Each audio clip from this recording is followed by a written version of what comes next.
Hey everyone, today we're diving into a tale of a hero trying to save the day but almost ends up as lunch. The second brother became a key witness, but instead of finding answers, he turned into a ghost story.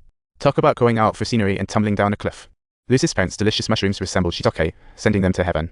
Neighbors said it was more like wild shiitake. They gobbled up these magical mushrooms every year, truly seasoned experts, raising doubts about their taste. But wait, no autopsy. Back then, they were just food explorers when this incident happened. And the guy who killed the older brother. He only had a chat with Klaus once, like running into someone after losing at poker. Lucy is some lone wolf, losing 4 family members in 10 years sounds more like the script for a tragic movie. So old Ray bites the bullet and decides to visit Klaus. Is this famous writer really penning a tragic play? I love gambling. If anyone dares to bring out the marriage contract, come on down to my game. Klaus had this disgusted look on his face for Lucy, like someone telling me, I'm going to the moon. Klaus vehemently stated he has an alibi for the mushrooms and the prisoner, Mr. Innocent over here. As for the second brother, Klaus said he was on vacation, missed the drowning party, just his luck. I really didn't expect my son and daughter to pull through. 10 years later, Lucy and my daughter are still waiting for me to buy them drinks. When Klaus thinks of his wife and daughter, his eyes shimmer like a shooting star, so sad. His wife was a ballerina but couldn't dance after an accident, leaving him in limbo. He juggled caring for his wife and raising kids, and finally after 5 years, her illness was set to mute. But he was still sensitive. One small slip and boom, volcanoes erupt. Klaus tiptoed around this delicate balance. But Lucy kept suing and shattered his balance, nearly blowing up his happy family. Klaus had no qualms about looking down on Lucy, seeing her as just a bonus point, playing the role of the villain. Klaus pulled out Lucy's letter filled with apologies. To him, it was just hot air on paper. Despite Lucy's apologies, she lived lavishly with her 1.86 million. 10 years went by. Lucy was busy as a carousel, while Klaus felt like he was carrying a mountain, so stressed.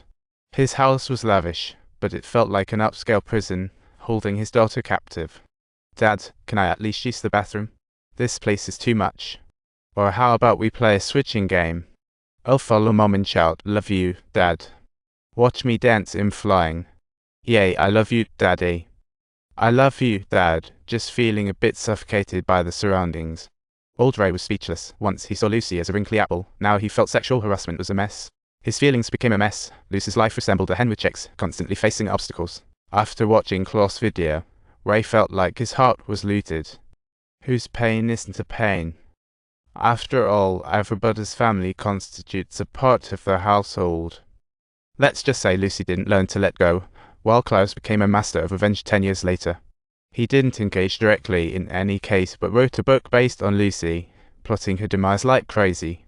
A sale soared to 500,000 copies. Online hatred for Lucy spread instantly. Wait, this is based on a true story? No way. Some, fueled by justice, mimicked the book, even catching current trends. As a reporter, Old Ray made the decision to expose Klaus' sinister intentions and took action. But upon returning to the newsroom, he was unexpectedly swiftly fired by the editor. After Lucy's mom burned to death, she became as tense as a tiger, fearing for her sister's safety. But the teen sister increasingly despised Lucy's hovering presence and secretly fell for Klaus' love novels. Lucy knew Klaus had the charm. It was like saying, this book is just so addictive. Any girl who read her book fell into love frenzy, leaving Lucy stressed like she'd just been set on fire. In a rush, she gulped down some tranquilizers. Looking for Old Ray, she suddenly found Klaus on TV again. At the release event, Klaus wore a suit, speaking confidently, as if every word was a love letter to Lucy. Lucy's heart sank momentarily. It seemed Klaus had already factored in the final hit as part of his strategy. Lucy should have played it smart instead of winding up in this game of mahjong. Her fate shouldn't be controlled by the hands of some weakling at all. This is her destiny, utterly strange and really testing her will and determination. Her fate always seems to be at the mercy of the most unbelievable occurrences.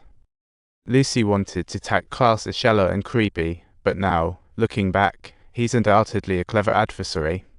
In this showdown, Lucy clearly isn't his match, but there's always a way to tackle problems.